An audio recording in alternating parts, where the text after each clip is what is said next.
আপনারা জানেন এসআইআর এর লাস্ট আপডেট হলো যে আন্ডার অ্যাডজুডিকেশন নামে এক প্রকারের আতঙ্ক আবার নতুন করে সমাজে ছড়িয়ে পড়েছে এবং এই আন্ডার অ্যাডজুডিকেশন পর্যন্ত আসাটা কিভাবে হলো সে নিয়ে আজ একটা প্রতিবেদন আমি আপনাদের কাছে পড়ে শোনাচ্ছি। অনেকদিন ঠিক পাঠ করে শোনায়নি, তাই না? হ্যাঁ, আপনারা যারা আমার পুরনো সাবস্ক্রাইবার তারা প্রায় অবগত আছেন যে এই চ্যানেল সর্বপ্রথম সৃষ্টি হয়েছিল অডিও দিয়ে, যেখানে আমার সবচেয়ে বড় প্রজেক্ট ছিল যে সম্পূর্ণ কোরআনের বাংলা অডিও ভার্সন এবং আর রাহিকুল মাকতুম অর্থাৎ নবী পাক সাল্লাল্লাহু আলাইহি সাল্লামের জীবনী সবচেয়ে ভালো জীবনী গ্রন্থ আর রাহিকুল মাকতুম এরও সম্পূর্ণ অডিও ভার্সন আমার এই চ্যানেলে রয়েছে। আপনারা প্লেলিস্টে গিয়ে দেখে নেবেন। যাক, যেটা বলতে চাইছিলাম যে আজকে আমি একজন বিএলওর আত্মকথা, বিএলও একজন তিনি তার নিজের যে জীবনের অভিজ্ঞতা, জীবনে বলতে এই যে এসআইআর যতদিন চলছে ততদিন ধরে যে তার অভিজ্ঞতা রয়েছে আমাদের সামনে তুলে ধরেছেন এবং তিনি বারবার বলেছেন যে এটাকে ছড়িয়ে দিন। হ্যাঁ, শুরু করি। এসআইআর 2026 এক তিক্ততম অভিজ্ঞতা লিখেছেন খন্দকার তালাত মনসুর। একটু ছড়িয়ে দেবেন, উনি প্রথমেই বলছেন যে একটু ছড়িয়ে দেবেন। বিএলওর দায়িত্ব পালন করলাম। কোন এক ঐশ্বরিক শক্তি প্রদত্ত ক্ষমতায় প্রায় 3.5 মাস ধরে অমানবিক পরিশ্রম করে বুথের 916খানা ইনিউমারেশন ফর্ম বাড়ি বাড়ি বিতরণ করা, গুটি কয়েক ফিল করে দেওয়া, তারপর সেগুলো আবার সংগ্রহ করা, তারপর রাত 4টে পর্যন্ত জেগে জেগে সব ফর্মের ডেটা আপলোড করা, প্রায় 15 থেকে 20 রাত ঠিকমতো ঘুমও হয়নি।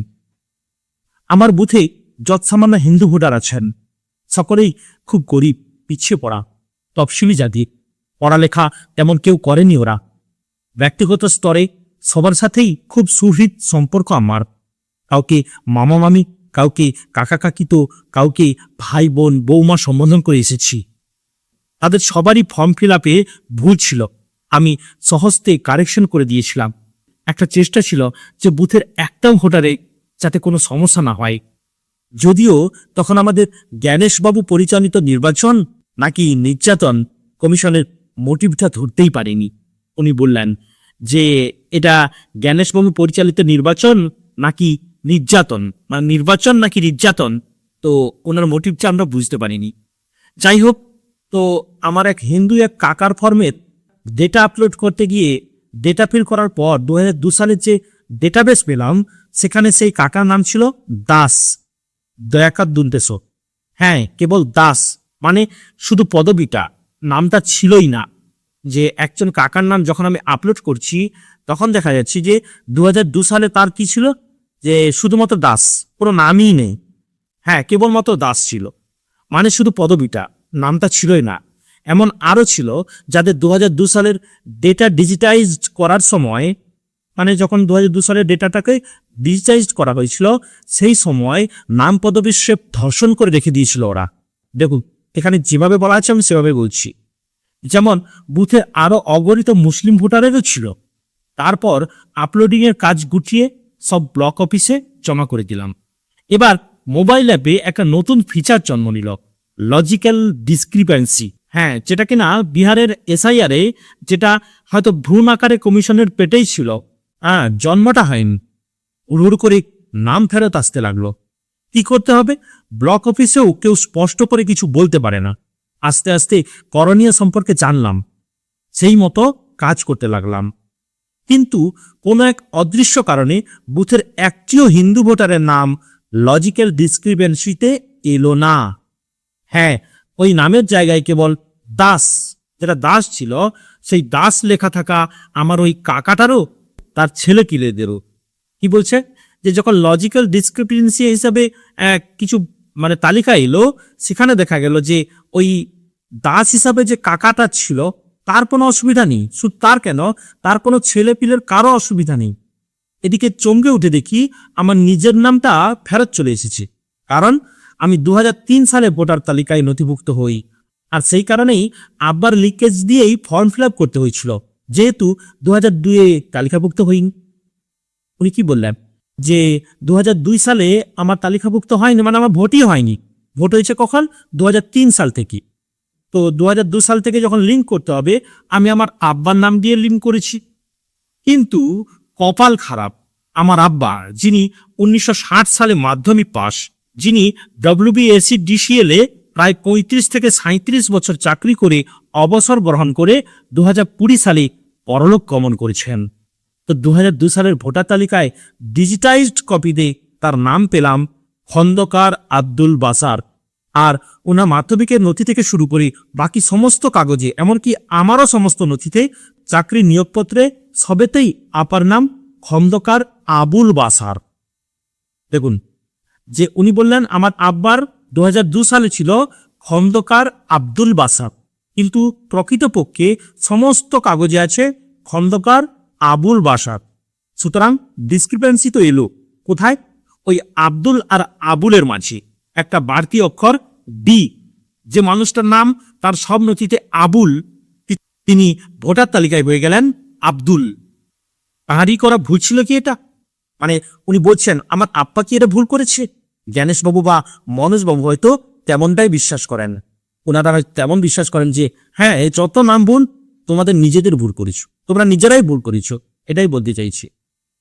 যাই হোক, নিজের বিএলও অ্যাপ থেকে বাকি লজিক্যাল ডিসক্রিপেন্সি কেসগুলোর মতো নিজেরও ডকুমেন্ট আপলোড করলাম, করতে তো হবেই।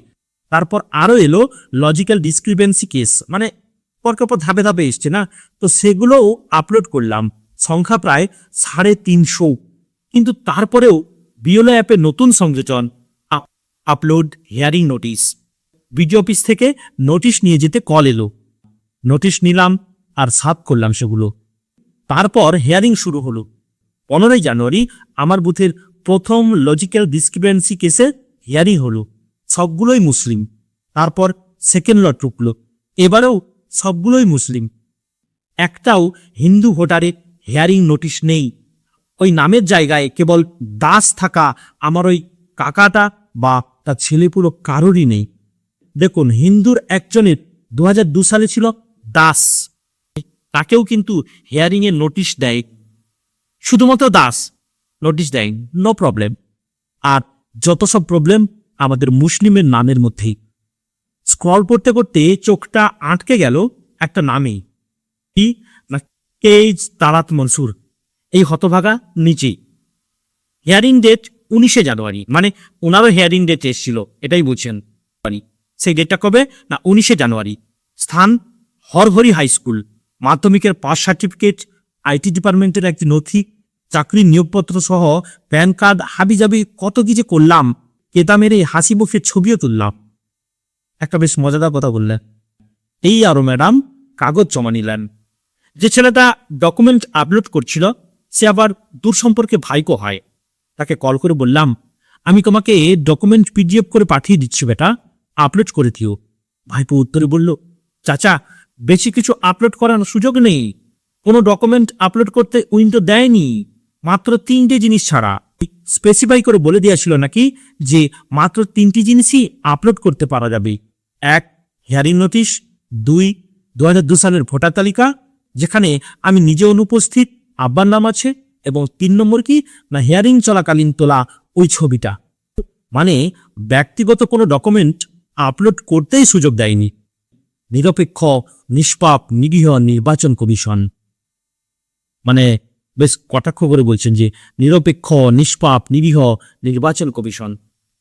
এত হিয়ারিং, এত কিছু, এত কাগজ দাও, এত কাগজ দাও, দেখা গেল কি যে মাত্র 3টা জিনিস আপলোড করা যাবে। একটা হচ্ছে যে ওই 2002 সালের লিঙ্কের ব্যাপারটা আছে, মানে বাবার সঙ্গে যদি লিঙ্ক থাকে সেই কাগজটা, আর এই যে নোটিশ পাঠানো হয়েছে এই কাগজটা, আর বর্তমান হালে হালে যে ছবি, মানে আপনার ছবি, এই 3টে জিনিস শুধুমাত্র লোড হবে। তো এত সব কাগজ যে চেয়েছিল কি হয় না, সেগুলো কোনো কিছু ঢোকানো হয়নি। ব্যাস এইরকমই কারবার এদের। তারপর 2 দিনের মাথায় তৃতীয় লট ঢুকলো 40 জনের। এবার নাম পেলাম আমার ফ্যামিলি পেনশন ভোগী মায়ের, বয়স 68 বছর। তারও সমস্ত নথিতে নাম আমিরা বেগম। কেবল কোনো এক অসরীয় ইচ্ছে মতে 2002 সালে ভোটার তালিকায় নাম দিয়েছিল আমিরা বিবি। কি বললেন যে এর পরে আবার যখন লট এলো যে হিয়ারিং হবে, সেখানে দেখা গেল আমার নিজের মায়ের নাম চলে এসছে। কেন না, মায়ের নাম হচ্ছে সব কাগজপত্রতে কি আছে, আমিরা বেগম, ঠিক আছে। কিন্তু ওই 2002 সালে যখন ডিজিটাইজ যখন করা হয় তখন ওই বেগমকে বাদ দিয়ে বিবি করে দিয়েছি, ঠিক আছে, মানে আমিরা বিবি করে দিয়েছি। এর ফলে তারও সেই লজিক্যাল ডিসপ্লিয়েন্সি, তারও হেয়ারিং হলো 1 ফেব্রুয়ারি ব্লক কমিউনিটি হলে। তারপর এক অধীর প্রতীক্ষা, এবার কি হবে ভাব। হ্যাঁ, বছরে আরো কিছু রোলব্যাক হলো, তাদের ডকুমেন্ট পুনরায় সংগ্রহ করলাম, পিডিএফ বানালাম, এই আরও ম্যামকে দিলাম, তিনি আপলোড করলেন। সুপারভাইজারের থেকে জানলাম আমার বুথ যেহেতু অঞ্চলের প্রথম, তাই সবকিছুই আমারই বুথের সবার আগে, এমনকি রোলব্যাক এবং তাদের রেকটিফিকেশন সবকিছুই আগে হবে। সুপারভাইজার বললেন আমার বুথের সব লজিক্যাল ডিসক্রিপেন্সি ভোটারের কমেন্ট সহ রিসাবমিট করা হয়ে গেছে।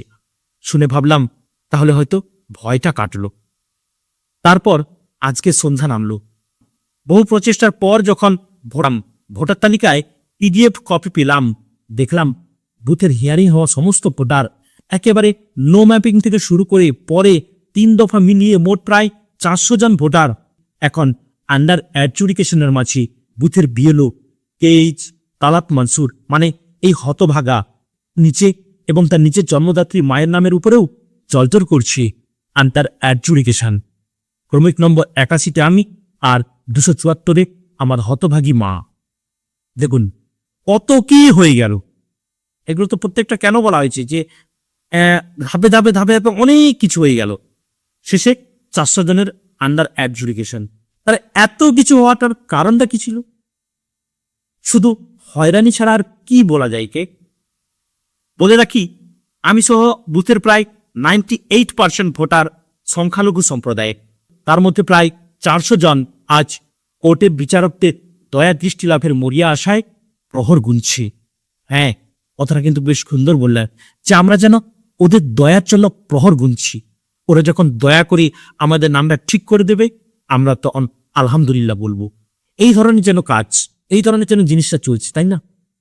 এরপরে উনি এটাকে ভালোভাবে ছড়িয়ে দিতে বলছেন, মানে শেয়ার করতে বলছেন, এবং এটাও বলছেন যে আমার পেজটা মনিটাইজ নয়, তবু এটাকে ছড়িয়ে দিন।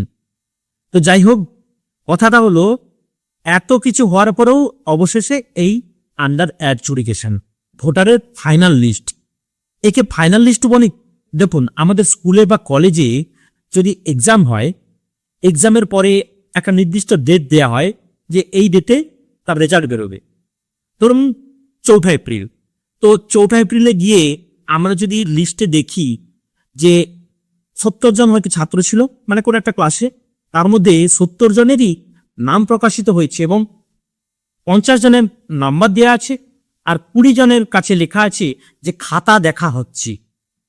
আপনি কি এটা মেনে নেবেন? আপনি সহজেই বলবেন এটা কি ধরনের বেয়াদবি, এটা কি ধরনের ব্যাপার? এটা কি কখনো মেনে নেওয়া যায় যে 70 জন আছে, 70 জনের সব খাতা কমপ্লিট হলে তবে তো রেজাল্ট প্রকাশ করবে? হ্যাঁ, যদি 4 এপ্রিল রেজাল্ট দিতেই হবে এরকম যদি কারবার থাকে এবং খাতা দেখা হয়নি, তো ঠিক আছে, ডেটটা পিছিয়ে দিবেন, 4 এপ্রিল থেকে ওটা 10 এপ্রিল করে দিবেন। ঠিক এখানে এটাও বলা যায় যে যে এইভাবে ফাইনাল লিস্ট প্রকাশ করতে কে বলেছিল? আরো 1 মাস পরে না ফাইনাল লিস্ট হবে, 15 দিন পরে ফাইনাল লিস্ট হবে, সবকিছু দেখে ফাইনাল লিস্ট হবে। কেন করেছে? আসলে ওই মানুষকে হয়রানি ছাড়া আর কিছুই নয়। খাতা দেখা হয়নি তো রেজাল্ট দেব কেন? এটাই তো স্বাভাবিক ব্যাপার। ইচ্ছে করে বলেছে, কেন? হয়রানি হোক এবং জানুক ওরা, হয়রানি হোক। এবং আমরা যে আগে থেকে সব বলে দিয়েছিলাম 60 লক্ষকে বার করব, 60 নয়, অবশ্য ওরা সবসময় বলে এসছিল যে 1,20,25 লক্ষ এদেরকে আমরা বার করব, এদেরকে আমরা রোহিঙ্গা, এরা সব বাংলাদেশে যাবে। আর রোহিঙ্গা বাংলাদেশ এগুলো তো খুঁজে পেল না। হ্যাঁ, শেষে কি করলো? খাতা দেখা পাইনি, এই ধরনের ভাব, মানে আন্ডার অ্যাডজুডিকেশন, মানে বিচার দেয়নি। আমরা বিচার করছি, আমরা সবাই মিলে গোল টেবিল হয়ে অমুক লোকের বিচার করছি, কিচ্ছুটি করেনি ওরা। ওরা শুধুমাত্র রহস্য দেখছে, রহস্য। বাংলার মানুষদের নিয়ে আমরা কিভাবে খেলা খেলছি দেখো সব জগৎবাসী। ভাইরা, লেখাটা পড়ে শোনালাম, মানে একজন বিএলওর আত্মকথা শোনালাম।